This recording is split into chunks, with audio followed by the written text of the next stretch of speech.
Amb tu, 3 i més.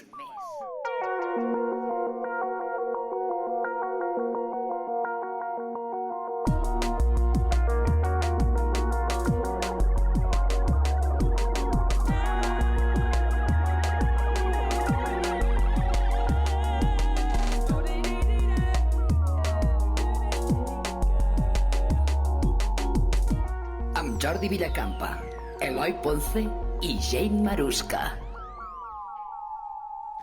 Hola, què tal, com esteu? Us donem la benvinguda ara, quan és la millor hora que heu decidit per estar amb la millor companyia. Nosaltres som 3 i més. Eloi Ponce Cabrera, com estàs? Doncs molt bé, Jordi Villacampa Vinyes, aquí a l'estudi d'Instantropia, al Centre Històric de Lleida, des d'on gravem el nostre programa per tot Catalunya. No és així, Jane Maruska? Hola, nois, sí, i tant, des del centre de Lleida per a tota Catalunya. Però també tenim audiència a les xarxes i part de l'estranger perquè doncs volem que tothom ens pugui escoltar i ens pugui veure.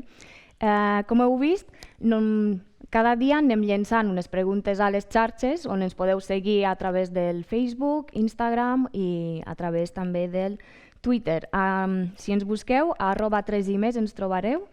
I ens agrada molt rebre els vostres missatges i que hi participeu, perquè amb tots vosaltres farem entre tots un debat que intentarem trobar respostes o no a les temàtiques que aquí proposem. I dit això, doncs, no sé... Esperem els vostres missatges. Sí, no? Esperem els vostres missatges i que doneu la vostra opinió lliurement. Doncs molt bé, doncs com us ha dit molt bé el Jordi, nosaltres som 3 i més. I per què som 3 i més, Jordi? Qui ens acompanya avui? A part de l'Eloi, el Jordi i la gent, tenim molts convidats. Comencem saludant al que tenim des de casa seva, concretament des de Torrefarrera, perquè ens acompanya l'enginyer informàtic i aficionat a la ciència i a la tecnologia, Genís Pujol i Coll. Bon dia, com estàs? Bona tarda, bona nit, no sé quina hora és. Hola, molt bon dia. Bé, molt bé. Avui és el dia. Amb ganes d'estrenar-me al programa. Doncs sí, perquè és el primer que participarà. Veig que estàs molt ben equipat, envoltat de guitarres. Sí, així vau demanar una mica de fons, doncs aquí el tenim. Moltes gràcies per acompanyar-nos. Molt bé, i aquí amb nosaltres tenim a la llicenciada en Filologia i Interpretació i Traducció, col·laboradora en la llibreria La Fatal i professora de secundària, Carme Casanovas Ariche. Què tal? Com estàs? Hola, molt bé, molt contenta d'estar aquí amb vosaltres. També d'estreno avui. Avui d'estrena, sí.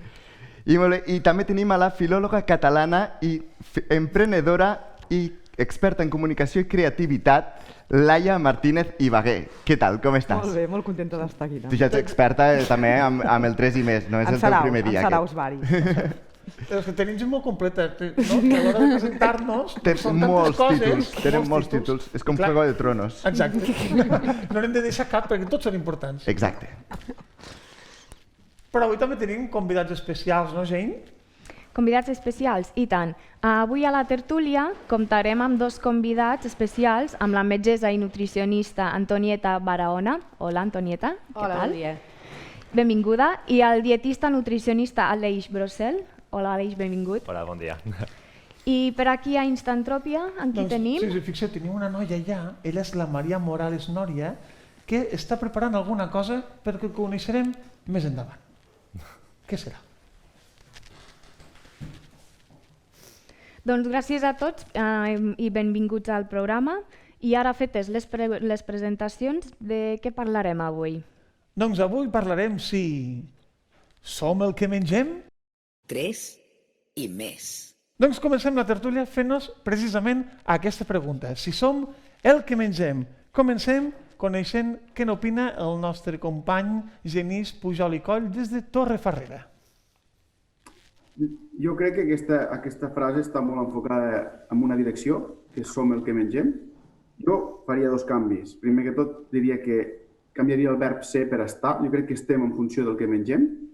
I després l'altre sentit de la relació, jo crec que és que mengem en funció de com som.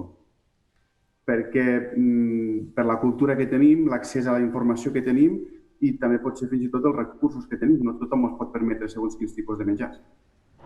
Molt interessant aquest canvi de frase. Déu-n'hi-do. Canviar el ser per estar. Pues passem ara a escoltar què diuen les persones que ens acompanyen aquí a l'estudi. Laia Martínez. Interessant el que ha dit ell, eh? Jo crec que també mengem com estem. Mengem com estem.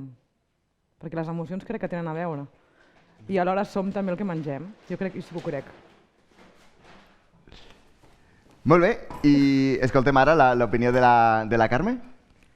Sí, penso que som el que mengem, som el que llegim, som la gent que estimem, som com vestim, i sí, som com mengem. I també som com mengem no només individuals, com a individus, sinó com a cultura. És a dir, un poble és també el que menja, i hem canviat molt com a poble.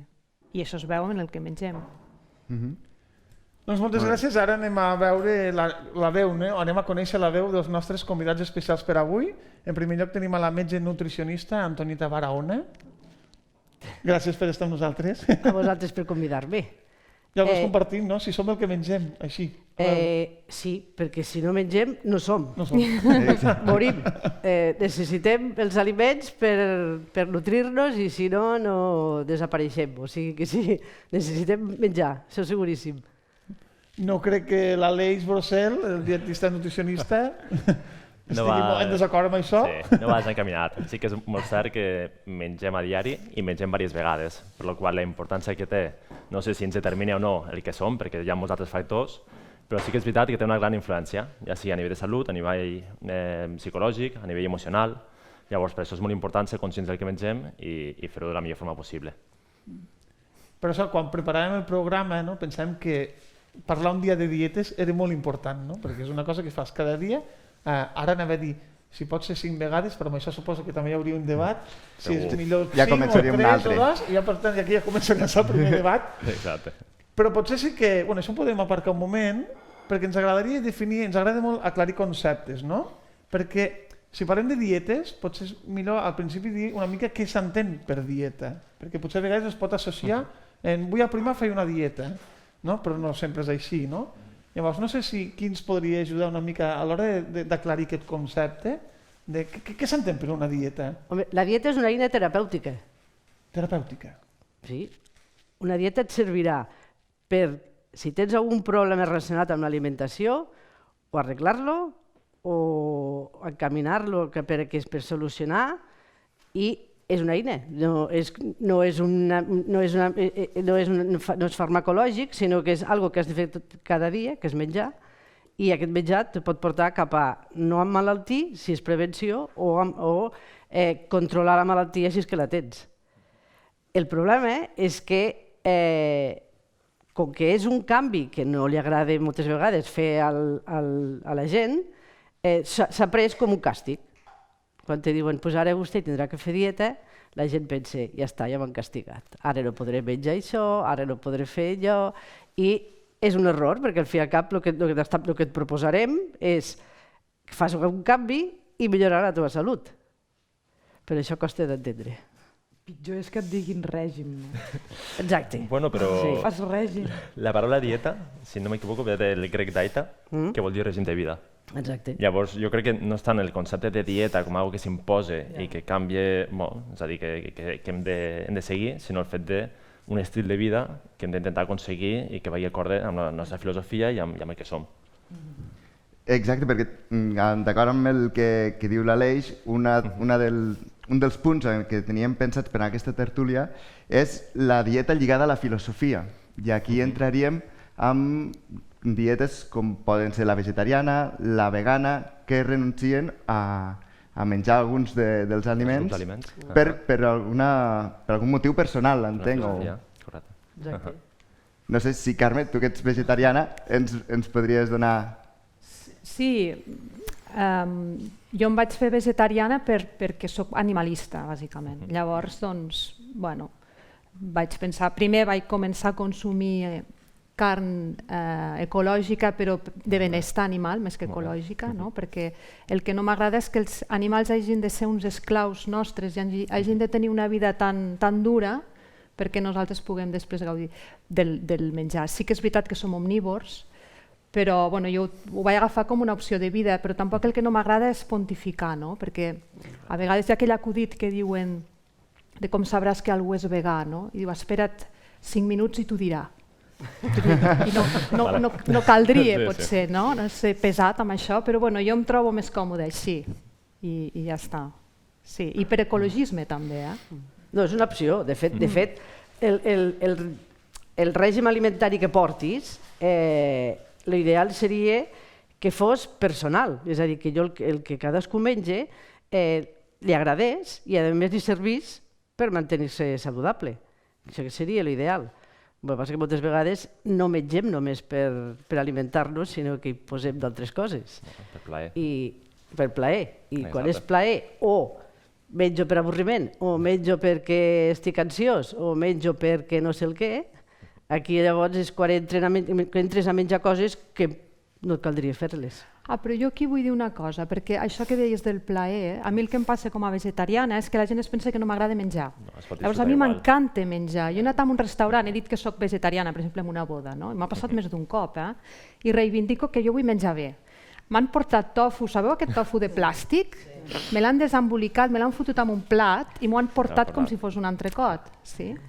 Clar, dius, bueno, ser vegetarià no vol dir que, o tenir una bona dieta, en definitiva no vol dir que tu no puguis tenir un gran plaer, sentir un gran plaer menjant, no? A mi m'agrada anar a restaurants i provar coses. Avui tenim la sort que tenim moltes possibilitats, ja sigui a nivell d'escollir el tipus de dieta, sigui vegetariana, vegana, i això, al igual que a nivell de restaurants, perquè jo crec que el tema del vegetarianisme, veganisme, això és una tendència que està creixent més i cada cop hi ha més opcions a escollir i que realment, és el que dius tu, que sigui vegetarià no vol dir que no puguis frutar, no em facin una amanida, un plat de verdura, jo que sé, saltejada, amb espècies, que es pot disfrutar igualment.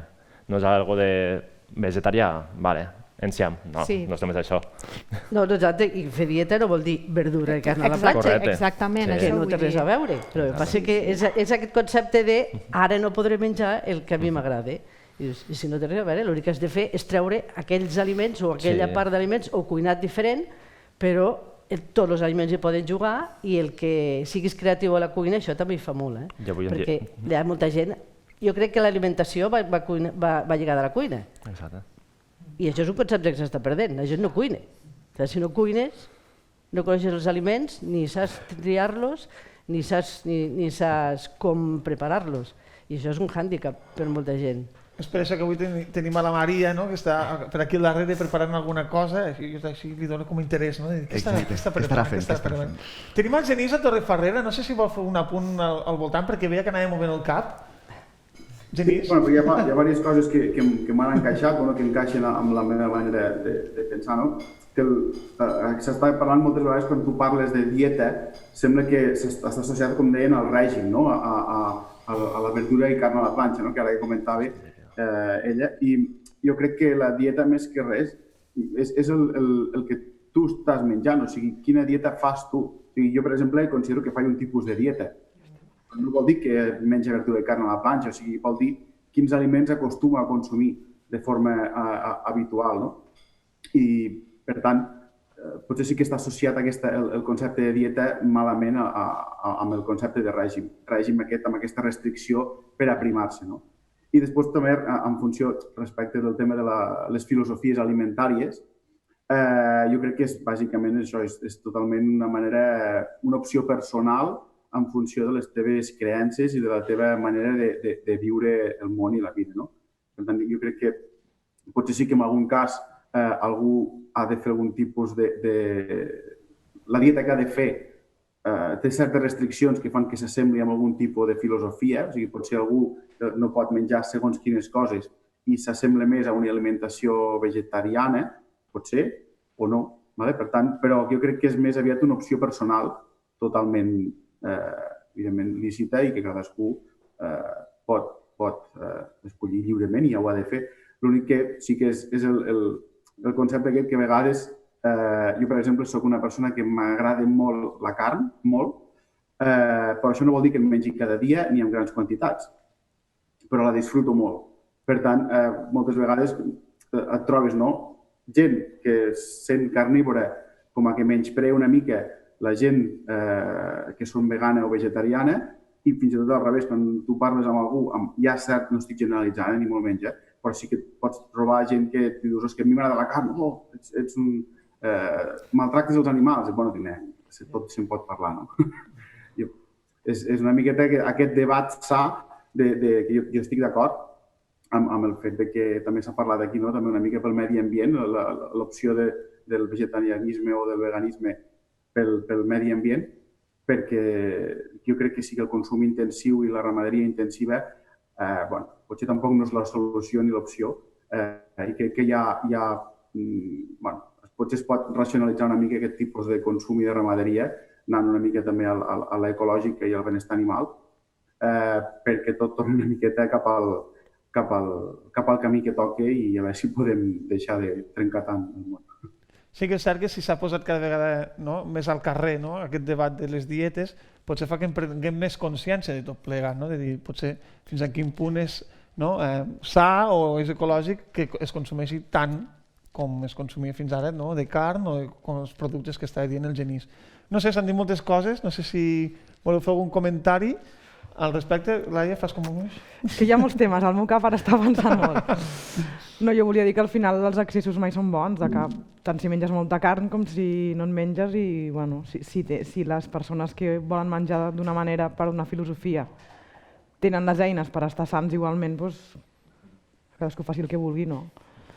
I jo vull reivindicar o demanar que els restaurants, sobretot, tinguin en compte les persones que fem, per exemple, estil de vida paleo, que no podem, perquè si els vegetarians teniu entre cometes problemes, perquè n'hi ha moltes varietats de plats, si no menges cereals, la majoria de restaurants ho basen tot en pizzas, entrepans, i si no pots menjar, què? Una amanida. Sí, o els celíacs, no? També tenen restringit molt la seva dieta. És que es basa tot en els cereals, o sigui... Home, jo crec que en aquest aspecte, i cada cop va més cap a que sigui saludable, els restaurants tenen moltes opcions, i jo crec que a nivell de paleo, per exemple, si és el teu cas, sempre hi ha opcions a base de vegetals, a base de proteïna, ja sigui peix, carn... Però hi ha molts pocs plats, crec, de verdures ben fets. No crec, és a dir, avui en dia, si te'n vas a un... Clar, si m'estàs parlant de McDonald's i de cadenes ràpides, que ja m'ho penso que no ha de ser per aquí, sí que tens moltes opcions que són bones. Però que haurien de tenir més varietat i cuinar més verdures, més treballat. De fet, els restaurants el que fan és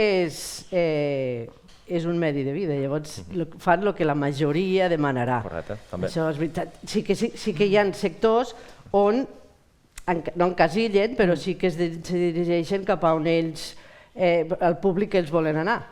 Clar, però si vas al públic en general, no pots tindre tantes opcions. Jo penso que l'opció ets tu mateix que dius jo vaig a aquest restaurant i triaré el que podré triar dins de la meva dieta. Per això jo crec que ho fas igual. I penseu que les cartes, no parlem de restaurants, hi ha 1000 categories de restaurants, però per anar a menjar algun cap de setmana, creieu que les cartes als restaurants estan equilibrades? Bueno, restaurants o llocs que no arribin a la categoria de tants restaurants, Sempre es podria millorar. Bars o... Però sempre es pot millorar, i sempre està aquest concepte de tu ets la que decideix que agafes. Però sí que és veritat que, és a dir, si tu tens una estructura del que has de menjar, el que és saludable i això, tens prou eines i tens prou plats per escollir doncs mira, avui menjaré això, avui l'altre. Em pensava que em diríeu que no, I es pot ser flexible. Que fa falta que es posin les piles, home. No. Bueno, depèn dels restaurants, també. Clar, el que passa és que jo crec que posar-se les piles per tanta varietat, posa't tu el seu lloc. A veure, jo monto un espai on la gent pot vindre a menjar i poden menjar de tot. Doncs és impossible que cuinis, que sàpigues cuinar de tot i per qualsevol tipus de dieta. Llavors jo obro una miqueteta, faig una carta una mica oberta i que la gent trigui. El problema és que si has d'escollir menú i només n'hi ha 2, carn o peix, i tu vols. Però si no, jo crec que és l'opció de cada un que hi va i trie, aquell dia menja potser no equilibre, però ho farà l'endemà. Però sí que potser cada vegada hi ha més opcions. I això sí. Sí que quan vas a fora, si vas a algun festival de música o d'arts escèniques, amb el tema dels food trucks, cada vegada hi ha més varietat N'hi ha de vegans, n'hi ha de vegetarians, n'hi ha de carnívors, vull dir, hi ha de tot tipus ara. Sí que hi ha una tendència a que vagi canviant. Sí que en relació amb aquest, ha anat sortint que si la dieta paleo, totes aquestes dietes a vegades penso, no sé si els acaben d'agradar gaire aprofitant que tenim aquí nutricionistes, aquí, tot el tema, no? Perquè a vegades sembla que hi hagi una mica de controvèrsia, no? De dir, quan hi ha aquestes modes, no? Noves modes, és com, bueno, però vigilem perquè, no? O vegà, no?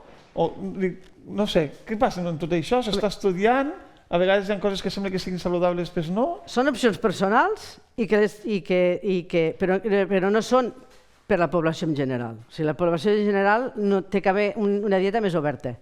I a partir d'aquí, opció personal és jo trio perquè t'has d'implicar per fer aquest tipus de dieta. A veure, si una persona que menja de tot, li és més fàcil equilibrar una dieta. Tot i això, la gent no ho fa bé i pot triar de tot. Doncs ara imagina't si has de fer una dieta equilibrada amb diferents tendències. No és fàcil, La gent s'ha d'implicar a lo que compre, a lo que menja, a com cuina i als horaris, d'alguna manera, i a l'estil de vida. Aquí entra una altra part molt important que no hem tocat, que és l'econòmica, perquè després, en definitiva, tot acaba sent una qüestió econòmica. Si tu tens una jornada laboral bestial, un sou justet, no et pots permetre segons què. Et veus abocat a comprar grans superfícies, plàstics, carn de monocultiu. Clar, per què vaig també deixar de menjar carn ecològica? Bueno, primera, perquè vaig pensar que no la necessitava, però realment és cara. Vull dir, si vols tornar a menjar com feien els nostres avis, que de fet menjaven un porc potser a l'any, no? Exacte. Clar. És que ara mengem massa, Això és un problema. Però massa quantitat o massa quantitat de carn? O massa quantitat en general? Massa quantitat de tot. Massa quantitat de tot. Perquè, per exemple, això de fer dejuni és saludable fer o no? Perquè això està molt de moda, també, no? I és barat. Acabes de dir, amb dietes són cícliques totes, són modes, que la gent les va provant, va veure que no funcionen, van canviant, va veure que no funcionen i van canviant. Ara la de moda és la de l'ayuno intermitente. Però si tu portes un horari coherent, si sopes 8, poguessis sopar 8 de la tarda, entre 8 i 9 de la tarda, i esmorzes entre 7 i 8 del matí, estàs fent una dieta intermitente, que és la lògica. La lògica. Que hi ha gent que l'allarga de 24 hores, de 16 hores, de 18 hores. Jo dic que va en funció de l'activitat que faiguis, perquè segons quines activitats a primera hora del matí, amb un dijuni de 12 o 24 hores, el cos no dona. Puc entrar aquí un moment? I tant. Amb aquest tema sí que m'agradaria, jo segueixo des que soc pare, que ens vam interessar una miqueta més per millorar la nutrició familiar en general, i segueixo una nutricionista per Instagram, i un dia va posar un post, que em sembla que també estava repostejat un altre, però em va fer molta gràcia perquè parlant sobre això, escolta'm, com ho puc fer quan és que tinc gana? I diu, a veure, un moment, tu quan tens son o estàs cansat, si pots, què fas? Bueno, descanso o dormo. Vale. Acabo de respondre la pregunta. Si tens gana, què has de fer? Menjar. Bastant, no sé, lògica, no? Des del meu punt de vista racional, el que hem comentat, no? Que soc aficionat a la ciència, soc bastant racional i basat en evidències científiques. Jo crec que si el nostre cos té gana, és que ha de menjar. Perquè estem pensats per això. L'altre tema és que mengem bé o no, o sigui, que responguem correctament amb aquest estímul, no? Però que si és que tenim gana, és que el problema està que hi ha alguna cosa que no funciona, o sigui que hem de menjar, perquè quan estàs prou cansat has de descansar. Però potser després també el cos pot ser que s'acostumi, perquè quan segueixes això de les dietes intermitents, dels ayuno intermitente que diuen, que conec un noi que en fa i diu, no, però el meu cos s'ha acostumat que fins a no sé quantes hores el meu cos no té gana. És la ment, a la que acostumes a la ment, no al cos. A la ment. També és veritat que estem determinats molt pel tema de l'accessibilitat i que tenim molt fàcil de ara mengem això, ara pico d'aquí i és algo molt golós. Però sí que és veritat que a vegades ens determina més el fet de, ostres, és l'hora de dinar, vale, anem a menjar, que no escoltar el propi cos, que a vegades és més important.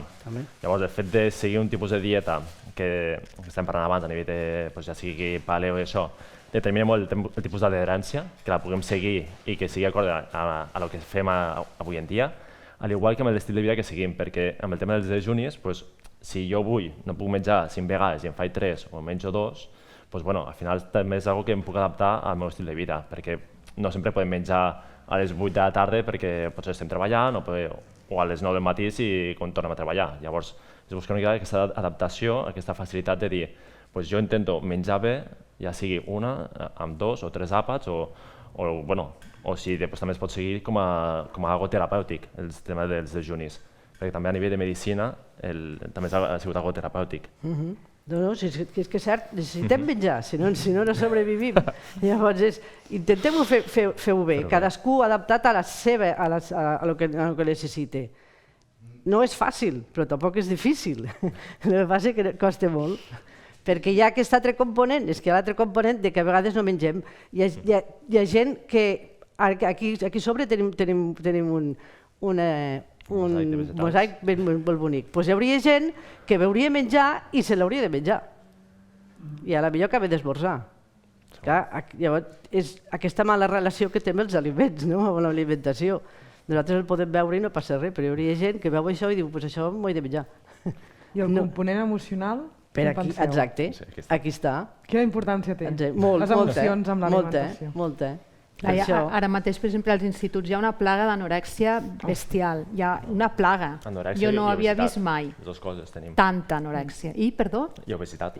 Obesitat també, però menja. De la pandèmia cap aquí, depèn del lloc, evidentment. I el que dius a nivell econòmic també influencia bastant.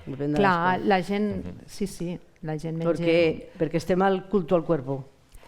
Clar, i després és una manera, però també és una manera de control. O sigui, són moltes vegades nenes que volen controlar la seva vida, són molt exigents, volen treure bones notes, i és una manera, jo crec que també és una manera de controlar, no sé com explicar-ho. És molta autoexigència, no? Sí. I el que deia, de tenir autonomia, per dir-ho així, ja que els pares tenen el dret de dir menja això, menja això. Sí, és una manera també d'afirmar-se, és una manera de lluita, és un rebuig també. Però també és la influència del que busquem a nivell estètic en lloc de a nivell de salut, moltes vegades. Sí, perquè podries fer al revés, diries, ara menjaré, no em deixes menjar això, però menjaré tot el dia. Però també me tanco el cos a l'extern, no sé, d'alguna manera. És molt complicat, entrar al món de l'anorèxia. És molt complicat, no és només una qüestió estètica, que també, és molt complicat. Perquè no és un problema, és un problema mental també. Sí, el que deia la Laia, l'emocional. I el tractament ho és exclusivament gairebé. Sí, doncs, per anar tancant ja la tertúlia, un dels conceptes que ha sortit moltes vegades i potser no n'hem parlat massa és el menjar bé o el menjar sa. Potser no sé, la veu experta, si ens podríeu ajudar a entendre una mica millor què és això del menjar bé o com distingir una cosa sana o no sana i potser com trobar-la també, on anar a buscar-la.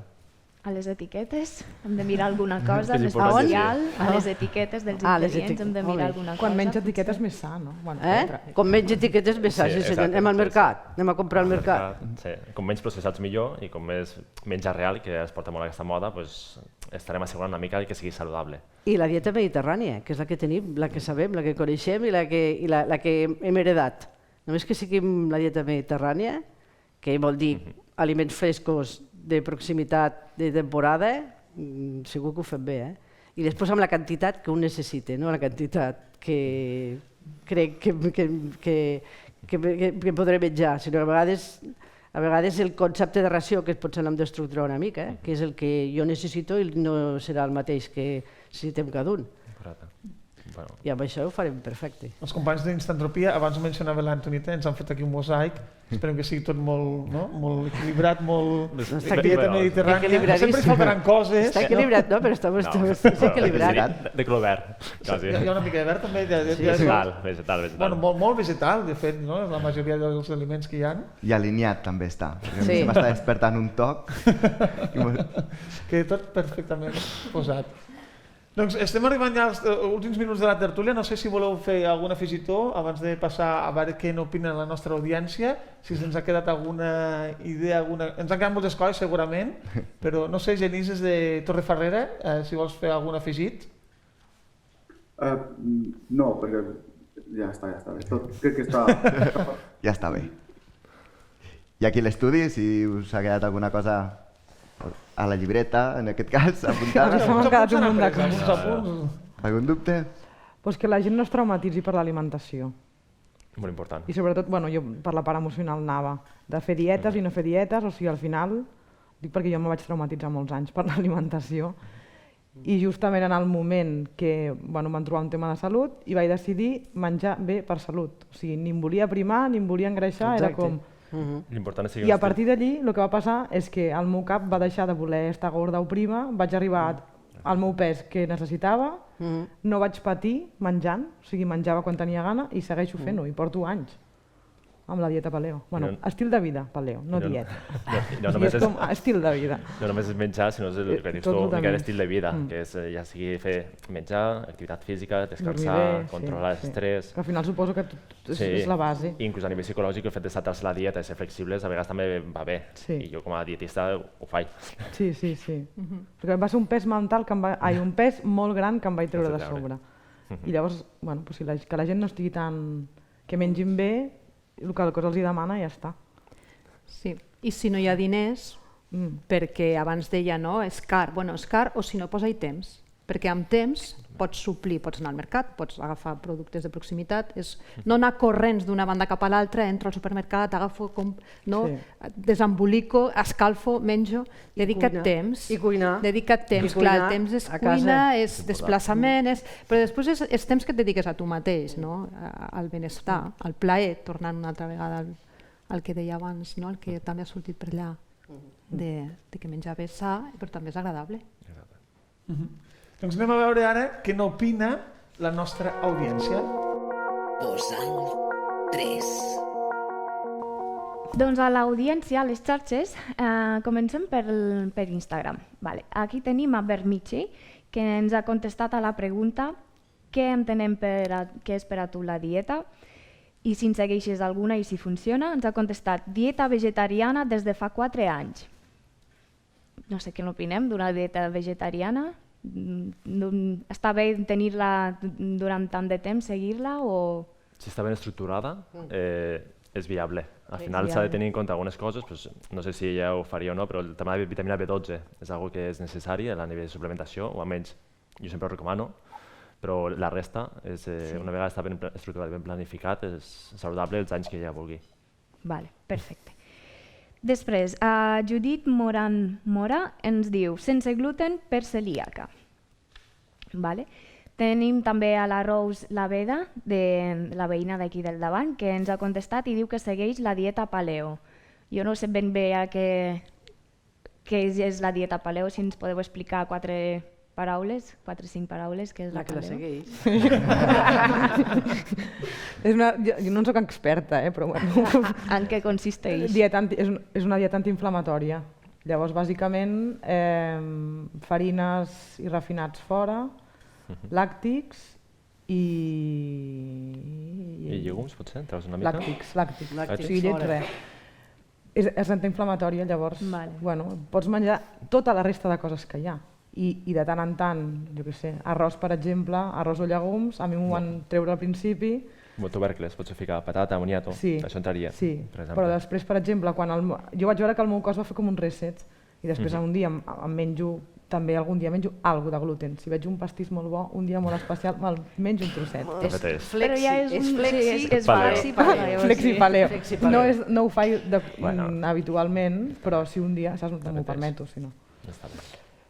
Jo he de dir que no és fàcil d'equilibrar, Vull dir que llavors la persona que la segueix té feina per fer una dieta equilibrada. Sí, a vegades la tendència paleo tira més de carn, de peix i Però, a per grans exemple, quantitats. molta gent diu és tot menjar carn. No, és això. La base del plat és la verdura. Bueno, Ja, però i l'equilibri. la verdura no porta prou energia. Ja, O t'has de menjar no, barrenyos de verdura No, o... no, home, no. Però O no combines. tires. I llavors has de ficar proteïna, carn o peix, o Sí, llegums. sí. Perquè els hidrats de carboni és el que en teoria s'elimina més. Però amb la patata, Cereals la refinats, pastanaga, bueno, tots els tubercles... Pastanaga. Jo l'única queixa que tinc potser a la dieta paleo és que ningú te la defineix, perquè jo crec El que menjàvem abans. no existe el que menjàvem abans, que es menjava abans. abans. A paleolític. Bueno, Bueno, abans que Clar, menjaríem. però no hi ha referències, clar, llavors... Poques, sí. És una mica... Cadascú fa una mica el que Correcte. vol. Que en aquest sentit ja m'està bé. Perquè Jo també em vull pronunciar amb la dieta paleo perquè també soc flexipaleo i no només amb la dieta sinó que també formo part de l'equip d'entrenament d'aquí de Lleida i això. I sí que és veritat que d'entrada te pot semblar te la presenten com moltíssima carn i moltíssim peix i pocs cereals, però jo sobretot em vaig quedar amb la filosofia de treure processats i ultraprocessats. Sí. I a partir d'aquí jo crec que és aquesta la meva flexibilitat. Evidentment, si un dia m'apeteix un plat d'espaguetis, pues me'l faig o uns macarrons i no passa res. Però simplement intento no menjar-ne tants, sinó quan sento que el meu cos m'ho demana. Però sobretot jo em vaig quedar amb el concepte de processats i ultraprocessats. Totalment d'acord, això també està bé.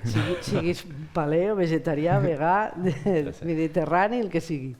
I d'aquí la importància del tema de llegir les etiquetes, de saber realment què estem comprant, perquè moltes vegades anem a comprar un producte i el primer ingredient és un altre.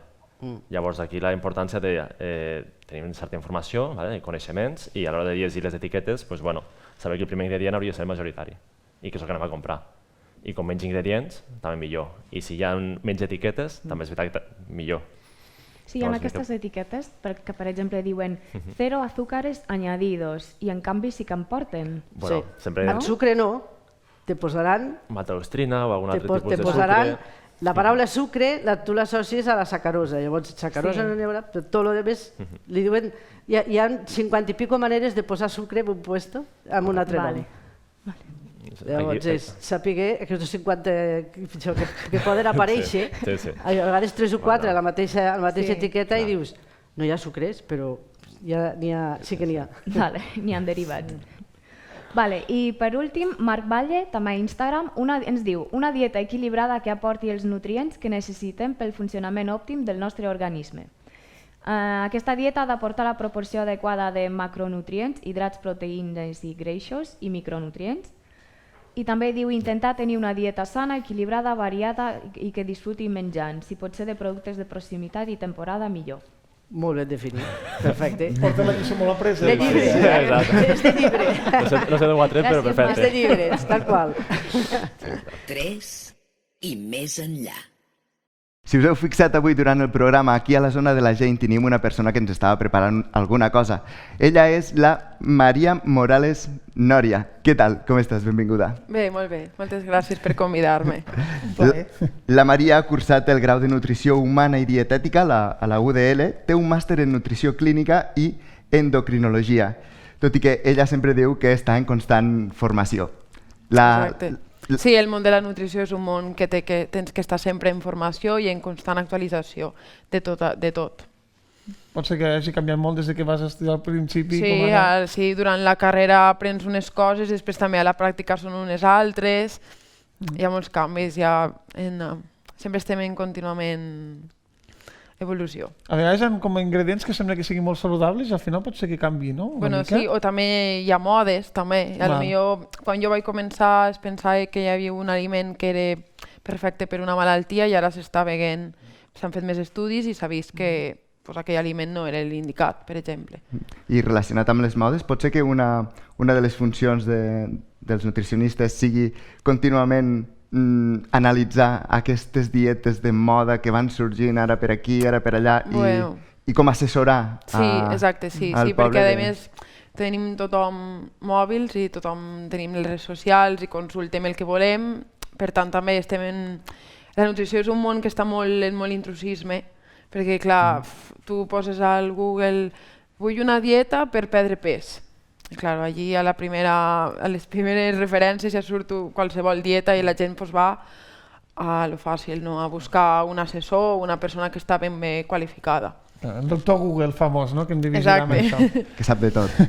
Doncs, com veieu, a la tertúlia han passat coses. Anem a veure què ha preparat la Maria, no? Aquí tenim 2 plats. Els podríem explicar una mica a la gent que ens està escoltant i ens està veient què tenim aquí? Sí, hem preparat un plat que seria per dinar i un plat que seria per sopar. Els 2 plats estan basats en el mètode del plat de Harvard, que simplement és el mètode del plat únic, que dins d'un mateix plat hi estan tots els nutrients que necessitem. Llavors, la meitat del plat té que ser fruita i verdura, un quart del plat tindria que ser cereals, que podria ser arròs, pasta o qualsevol cosa, i després l'altra meitat, l'altre quart, proteïna, que proteïna seria o carn, o peix, o llegums, o ou, depèn, això ja pot anar variant. Segons la persona, els gustos, no? L'activitat física que faci, o l'activitat física, exacte, la composició de cada persona, tot. Podríem dir, doncs, que és un plat apte per tothom. Exacte. Molt bé. No, estava pensant, perquè clar, tenim plats, també molts ens volem informar, hem parlat del doctor Google, però que hem de vigilar amb això. No sé si tens alguna guia de referència a l'hora d'assessorar també a la nostra audiència que ens poguessis recomanar? Bueno, jo crec que simplement guia d'assessorar, jo crec que sempre se té que assessorar de gent que està ben qualificada, com he dit abans. El que passa és que molts cops això costa de veure-ho, perquè també molta gent té comptes a Instagram que de primera mà entres al compte i dius nutricionista, però després quan vas informant simplement ha fet un curs de 2 mesos, per exemple. Quan per exemple la carrera són 4 anys. I llavors aquestes coses jo crec que si tens referències d'algú també que ha estudiat, jo per exemple moltes amistats, familiars, coneguts, ja t'intenten referenciar. Però si no la gent, jo trobo que sí, que se perd. Entra al Google i d'allí ja no se surt.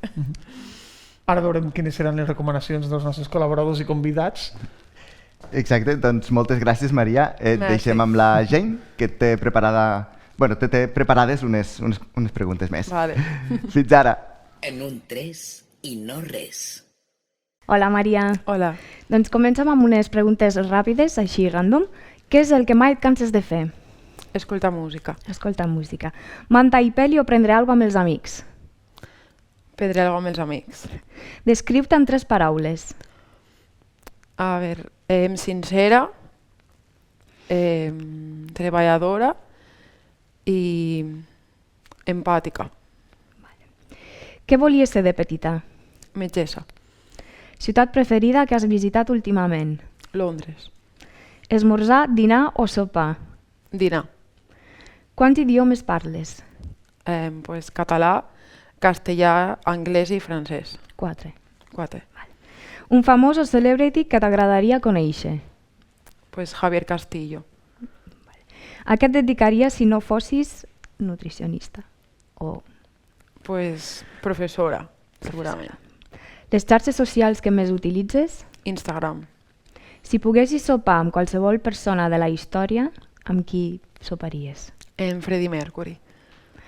Has de triar salvar entre la humanitat i la Terra. En qui salvaries? A la humanitat. Si tinguessis el poder de desaparèixer qualsevol cosa del planeta, què faries desaparèixer? La mentira. Analògic o digital? Digital. Viure al camp, ciutat, muntanya o platja? Platja. I recomana'ns una pel·li? La trilogia de Dolores Redondo. I per últim, frase o lema del dia? Que tenim massa por i vivim massa poc. Moltes gràcies, Maria. De res. Al 3. I ara anem a descobrir què ens recomanen els nostres col·laboradors. És moment d'obrir i ampliar el nostre recull de recomanacions i començarem per la recomanació del Genís. A mi la veritat que em vau posar en un mal moment quan em vau dir heu de recomanar alguna cultural de dieta, no? I al final he decidit improvisar una mica i us recomanaré una sèrie anime japonesa que es va emetre al Canal 33, a la Televisió de Catalunya, al 1993, que es diu El Gran Sushi, el Petit Chef. Es diu, en japonès, l'original és Mr. Ajiko. Té 99 capítols i la sèrie és original entre el 86 i el 89 es va fer al Japó. És un nen que porta el restaurant familiar perquè el seu pare es mor. Comença així la sèrie, no estic fent cap spoiler. És en cuina, la passió és la cuina, i arriba un dia un gran de cuines, prova el seu menjar i d'aquí comença una cursa per arribar a ser el millor xef del Japó. I és espectacular perquè a cada capítol hi ha batalles culinàries, receptes curioses, i sembla que estiguin fent... Hi ha com focs artificials. Quan tasten algun plat, se'ls explota tot de sabor. És molt curiosa. I està centrada en la cuina i el menjar, que abans que sí que es parlava de que hem oblidat una mica que la dieta està basada en el cuinar, crec que és interessant aquesta sèrie. Potser costa una mica de trobar, però si algú la troba i li agrada el tema del menjar... Algun capítol o altre no trobarem, perquè amb 99 capítols serà molt? Déu-n'hi-do, no? De 99 capítols? Crec que hi ha diverses temporades. Sí, està bé. Moltes gràcies, Genís. Ara anem amb l'Antonieta a veure què ens aporta la mestra. La mestra. Home, jo així en general, a nivell cultural, que aneu al mercat i aneu a les fires i així veureu què és el que la dieta mediterrània en vivo i en directo. Això per una banda. I com que us havia de recomanar un llibre, i no us recomanaré un llibre així de lectura didàctica, el que us he portat és una guia d'alimentació per a malalts de càncer, que és totalment solidària i benèfica, que la vam fer des de Lleida junt amb l'Aleix i 2 o 3 dietistes més, i ens vam llançar a la piscina i vam fer tot una guia per aquesta fundació, però passa que hi ha 2 parts, una que és receptes, en aquest sentit, per quan hi ha, pels nens quan hi ha problemes de tractament, però l'altra hi ha receptes de molts cuiners de Catalunya que van donar la seva aportació. Vull dir que si de pas, les receptes les pot menjar tothom, però les pot fer tothom i són faciletes. I el llibre es diu Culleres que cuinen. Que cuiden. Culleres que cuiden. Que cuiden també podrien cuinar. Sí, però no era que cuiden, perquè és un nen que va morir de càncer, que el seu pare era jugador de hoquei del Barça, i per això que va muntar la fundació, i amb la cullera de fusta a l'hospital jugaven a hoquei a la taula del menjar, per dir d'alguna manera. I si es busca per Culleres que cuiden es pot trobar el llibre? Sí, crec que es pot trobar. Molt bé. Molt bé. Seguim amb l'Aleix, què ens dirà? Jo recomanaré 2 llibres. 2 llibres també pot ser més que per la part d'informació, però també són bastant genèrics. Un és El Fitness Revolucionario, de Marcos Vázquez, que engloba una mica l'estil de vida saludable i això. I l'altre, per la part de les emocions, un que se diu La dieta de les emocions, de Neus del Cacho. També parla una mica, no només a nivell de saludable, sinó també com ens influència. Vale, notat. La dieta de les emocions. Perfecte. Laia. Doncs jo recomanaré un llibre que es diu Paleo sin excuses. Bueno, és en PDF, però d'una noia que a internet es troba buscant-la com a Eva muerde la manzana. Un munt de receptes superbones i, bueno, paleo. I si puc recomanar perfils d'Instagram, on podeu trobar moltes receptes també. Bueno, sí? Si segueixes alguna així interessant que creus, no? La Neus i el Cacho també la segueixo. Doncs jo us recomano Montse Reus, dietista, que posa moltes, a part de ser dietista, et posen moltes idees de receptes i idees pràctiques que pots fer cada dia a casa teva. Carlos Pérez de Regenera, Eva muerde la manzana, i després un altre que es diu Elijo Vida, que és d'un noi que es diu José Segurado, que també va en aquesta línia de dieta, no potser 100% paleo, però tots tenen bases molt similars. Que aquest noi va tenir esclerosi múltiple i t'explica el seu cas de com va millorar amb l'alimentació. I aprofitant que tenim l'Aleix i l'Antonieta aquí, també tenen els seus comptes d'Instagram on també trobareu unes idees de plats, no? En el compte de l'Aleix Brocel, és Aleix Brocel? Aleix_BV. Baixa i... No, recorda'l. Aleix_BV. Jo soc clínica de nutrició. Sí, todo seguido. Vale. I ara amb la Carme? Vale, jo us recomanaré llibres més literaris al voltant del món de la cuina. Hi ha un llibre que es diu Como agua para chocolate, que es va vendre molt bé al seu moment. És de Laura Esquivel i penso que encara es pot tornar a recuperar si algú no l'ha llegit. Té una versió cinematogràfica també, Como agua para chocolate. No recordo el director, no ho he apuntat, però és fàcil de trobar. I és una relació amorosa impossible i la comunicació es produeix a través de la cuina, les receptes i el menjar. És molt bonica. Després us recomanaré un llibre infantil, La cuina d'en Nautilus, Salvem en Nautilus es diu, i és de Jaume Copons. I és un llibre per nens que comencen a llegir ja sols, amb 9 anys, 8 anys, 7 anys fins i tot si són precoços. El Jaume Copons és molt bon escriptor i aquest de Salvem en Nautilus es tracta de salvar un restaurant que està que han de tancar i la seva funció, diguéssim, dels protagonistes és ajudar-los.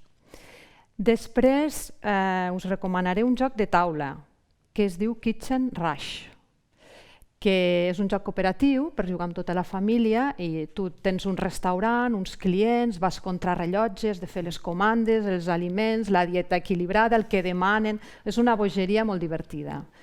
Després... Puc recomanar més coses? I tant, i tant. Sí. Hi ha una pel·lícula que m'agrada molt també que es diu Comer, beber i amar, de Ang Lee. És molt bonica, si no l'heu vist.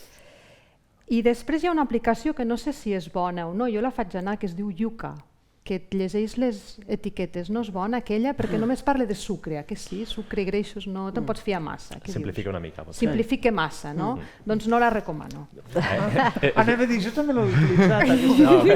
És una eina més, però no simplifica. I ja per acabar vull recomanar l'Ofato, que és una associació d'aquí de Lleida, busqueu-la per internet, que el que fan és que tenen un local, compren menjar de proximitat, llavors és com a cooperativa i posen unes hores de feina i és una manera barata i sana de menjar, compartir, fer societat i també tenen carn ecològica i productes. L'Ofato. I estan ubicats en algun local? Sí, no els conec. Sí, per Doctor Combelles. Vale. I per últim, Jordi i Eloi, què ens recomaneu? Ostres! Doncs jo us recomano un llibre que és La comida de la família del Bulli, que són 31 menús que era el que menjava l'equip humà que estava en el restaurant. Llavors, són els menús que són senzills de fer des de casa i ho fa d'una manera més professional. És a dir, t'ajuda a organitzar-te a casa, de com preparar els aliments, com organitzar-te a casa, com cuinar-los, com conservar-los. I penso que és molt interessant perquè a molt baix cost, perquè són plats de 3-4 euros, t'ajuda a pensar dietes saludables, però des del punt de vista professional, com era el restaurant Bulli i en concret el Ferran Adrià. És aquest tipus. Molt bé, i jo us porto el llibre del mètode Paleo, escrit per Airam Fernández, és un nom que em costa molt, Airam, i l'Airam és fisioterapeuta i doctor en medicina evolutiva i el llibre acaba sent un recull de premisses per a un estil de vida molt senzill, amb entrenaments i consells de nutrició i consells paleo, al final. I crec que la Carme s'ha quedat amb les ganes d'ensenyar-nos un llibre també. Carme, que volies recomanar-nos un altre llibre? Sí, és una cosa curiosa que es va fer ja fa uns anys. Es diu Festival 11 cuiners joves de Lleida. Joves en aquell moment, perquè aquest llibre jo conto que potser ja té 15 anys. I llavors eren cuiners de menys de 30 anys, però la gràcia és que no és un llibre de receptes, és un llibre d'art. O sigui, les imatges són els seus plats i surten textos literaris. Vull dir que dius, bueno, per a què serveix? Per a res. Però és un llibre molt bonic. És un llibre molt bonic i aquests cuiners, doncs aquí per exemple tenim algun de retratat, i això ho va coordinar el Ramon Rubinat i el fotògraf era l'Oriol Rossell. Veieu? Però és una cosa artística, és un llibre d'art, però en plats. Mira, és curiós. Diem per la gent que ens escolta que els recomanem que busquin aquest llibre, Festival. Festival, 11 cuiners joves de Lleida. Joves a llavors, ara jovenets. Més joves, no? I ens falta la Jane. Jane? Sí. Jo us porto un documental que el podeu veure actualment a Netflix. Es diu What the Health, i és un llargmetratge produït per l'actor i activista vegà Joaquín Phoenix, per Joaquim, i qüestiona les pràctiques de les infraestructures sanitàries i organitzacions farmacèutiques i advoca per dietes basades en productes vegetals. Però més que res, en aquest documental defensa tant el fet de ser vegà com menjar carn, o sigui, el consum de les dues coses, que també, o sigui, el seu impacte ecològic en l'ambient. I fins aquí la trobada d'avui. Moltes gràcies als nostres col·laboradors del dia, Genís Pujol, Laia Martínez i Carme Casanovas. També moltes gràcies als nostres convidats, a l'Antonieta Barahona i a l'Aleix Brossel.